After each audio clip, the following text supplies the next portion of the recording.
Salamat po sa pag-tune in sa aking channel mga idol.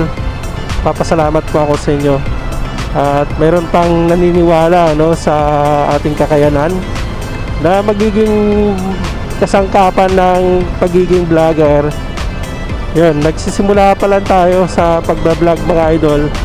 At akala ko nga nung araw nung nagsisimula akong mag-vlog mga idol, akala ko walang manunood ng aking mga i-upload na video, walang mag-subscribe sa aking mga mga video na ina-upload. Kaya ngayon, at awa ng Panginoon mga idol, malapit na tayo mag 1,000 subscribers mga idol. Kaya yun, nagpapasalamat po ako sa lahat ng mga nag-subscribe at naniniwala sa akin mga idol. Sa lahat ng